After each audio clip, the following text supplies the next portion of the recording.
بابا ابوالخیر رحمۃ اللہ علیہ اپنی کتاب لاڑکانہ جو درویش، اس میں آپ نے بڑی وضاحت سے ساتھ بیان فرمایا۔ آپ نے فرمایا کہ نفس کی 4 منزلیں اور روح کی 3 منزلیں۔ نفس کی پہلی منزل نفس امارہ، جس کے لیے اللہ تعالی نے فرمایا ان النفس الامارۃ بالسوء، یہ نفس امارہ ہے جو گناہ کا اشارہ کرتا ہے، ارادہ کرتا ہے، اس طرف انسان کو لے جاتا ہے۔ آپ نے پھر ہر نفس کا حال بھی بیان فرمایا، اس کا مزاج بھی بیان فرمایا، اور اس کا رنگ بھی بیان فرمایا، اور اس کا ذکر و فکر بھی بیان فرمایا، اور آپ نے یہ بھی فرمایا کہ ایک نفس سے انسان اس منزل سے پھر دوسری نفس کی منزل تک کیسے رسائی حاصل کرتا ہے، اس کا حال کیسے بدلتا ہے۔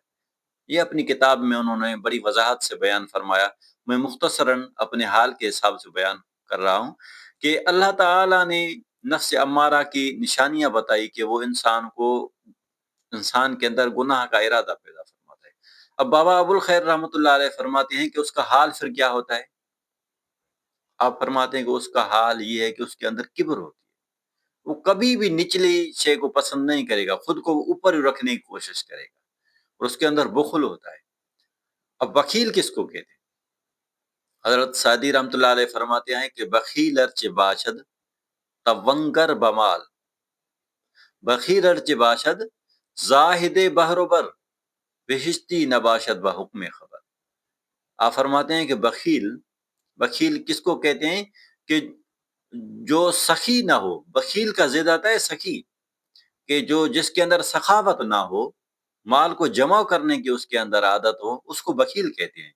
آپ سعدی رحمۃ اللہ علیہ فرماتے ہیں کہ بخیل جو ہے، اگر وہ بیابانوں اور سمندروں پر بھی عبادت کرے، اس کا بھی عبادت گزار ہو نا، تو حدیث کے حساب سے وہ جنتی نہیں ہوگا کبھی بھی۔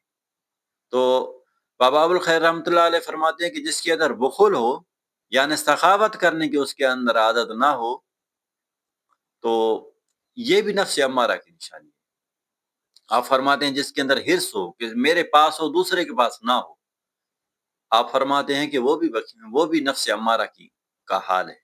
آپ فرماتے ہیں جس کے اندر لالچ ہو، یہ بھی نفس امارہ کا حال ہے۔ خود بھی نہیں ہو، اپنی طرف سے توجہ، اپنے لیے بہتر سوچے، باقیوں کے لیے کچھ نہ سوچے۔ آپ فرماتے ہیں یہ بھی حال جو ہے نا، یہ بھی نفس امارہ کا ہے۔ اب ہر کوئی اپنے حال کو دیکھے کہ میں کس حال میں ہوں، پھر وہ ترقی کرے۔ ترقی کے بھی راستے ہیں۔ آپ فرماتے ہیں کہ جس کے اندر ریاکاری ہو، یعنی عبادت کر رہا ہو تو پھر دوسروں کو دیکھ واک کے کر رہا ہو کہ بھائی دوسرے مجھے کیا محسوس کر رہے ہیں، کہ میں نیک ہوں یا برا ہوں، ان کے سامنے ہو کر عبادتیں کرے، ذکر و فکر پڑے۔ آپ فرماتے ہیں کہ یہ بھی حال جو ہے نفس امارہ کا ہے۔ آپ فرماتے ہیں کہ جس کے اندر جبر ہو، یعنی دوسرے کے اوپر ظلم کر سکے، اس کو احساس بھی نہ ہو، یہ بھی نفس امارہ ہے۔ آپ فرماتے ہیں کہ خواہشات نفسانی اس کے من میں جنم لے رہی ہو، پیدا ہو رہی ہوں خواہشات، اور ان کو وہ حتی الامکان پورا کرنے کی کوشش بھی کر رہا ہو۔ بھائی دیکھیں، ایسے گناہ ہیں جو غریب بندہ نہیں کر سکتا، لیکن اس کے اندر خواہش تو ہے نا، تو وہ بھی نفس امارہ کا حال ہے۔ آپ فرماتے ہیں کہ چغلی کرنا، ایک کی بات دوسرے کو بتانا، اگر اس کی طبع اس طرف ہے، اس کی طبیعت میں یہ حال ہے، تو یہ حال بھی نفس امارہ کا ہے۔ آپ فرماتے ہیں کہ سستی ہے، اس سے عبادت نہیں ہو رہی، نفس اپنے سے وہ کام نہیں لے رہا عبادت کا، تو آپ فرماتے ہیں کہ یہ بھی نفس امارہ ہے۔ اور آپ فرماتے ہیں کہ حرام کی رغبت ہو، جس میں کوئی یہ تمیز نہ ہو کہ یہ حرام ہے حلال ہے، اس کے اندر سے کوئی وہ اس کو ٹوکنے والا نہ ہو، حرام بھی لے کے کھا لے، حلال مل گیا حلال کھا لے، اس میں کوئی تمیز نہ ہو۔ آپ فرماتے ہیں کہ یہ بھی حال جو ہے نفس امارہ کا ہے۔ اور اسی طرح آپ فرماتے ہیں کہ مطلب یہ ہے کہ بھائی پوری دنیا کی جو بھی خامیاں ہیں، ہائی اسٹینڈرڈ کی خامیاں، وہ ساری کی ساری اس کے اندر ہوں، یہ نفس امارہ ہے۔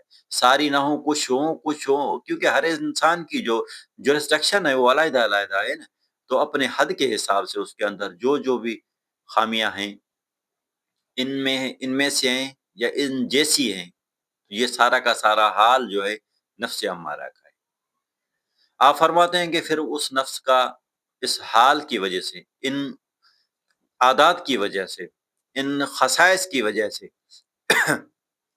اس کا پھر رنگ بھی ہوتا ہے۔ آپ فرماتے ہیں کہ نفس امارہ کا جو رنگ ہے وہ نیلا ہوتا ہے۔ اب اس کا ایک مقام بھی ہوگا، کیونکہ انسان کے اندر جو لطائف ہیں وہ مقامات ہیں نا، تو نفس امارہ کا جو مقام ہے آپ فرماتے ہیں کہ وہ عالم ناسوت کا نمائندہ ہوتا ہے۔ عالم ناسوت کا جو مقام ہے وہ ناف سے نیچے ہوتا ہے۔ کوئی کہتے ہیں ناف ہے، لیکن ناف سے نیچے ہی ہوتا ہے، انچ 1.5 انچ نیچے ہوتا ہے۔ یہ نفس امارہ کا مقام ہے۔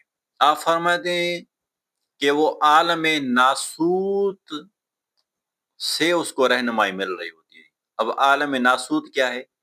عالم ناسوت نفس امارہ کی کرسی ہے، اس کا مزاج عالم ناسوت والا ہوتا ہے۔ یہ نفس امارہ کی کے سارے احوال ہیں۔ اب اس کا جو ذکر ہوگا وہ شریعت والا ہوگا۔ جو بھی درویش جس بھی حال میں ہے، لیکن ہے وہ شریعت میں، لیکن وہ اعلیٰ درجے کا ہے، تو شریعت میں نچلے درجے کا جو ذکر ہے، یعنی پہلی کلاس کا ذکر، جو نچلے کا ہم نہیں کہیں گے، پہلی جماعت کا، شریعت کی پہلی جماعت کا جو ذکر و فکر ہے وہ اس کا ذکر و فکر ہے۔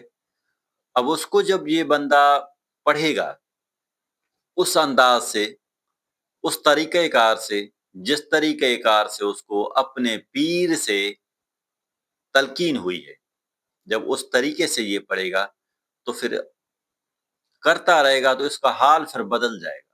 اس ذکر و فکر کی خوشبو اس کے اندر پیدا ہوگی، اس کا اثر اس کے دل میں پیدا ہوگا، تو اس کا وہ جو ہم نے حال عرض کیا کہ اس کے اندر بخل ہوگا، اس کے اندر کبر ہوگا، اس کے اندر حرص و لالچ، خواہشات، جتنا کچھ بھی بیان کیا وہ سارا کا سارا پھر تبدیل ہوگا۔ جب تبدیل ہوگا تو وہ خود ہی محسوس کرے گا اور حال والا بندہ اس کو سمجھ سکے گا، باقی عام لوگ اس کو سمجھ نہیں پائیں گے۔ یہی ایک اللہ تعالیٰ کا راز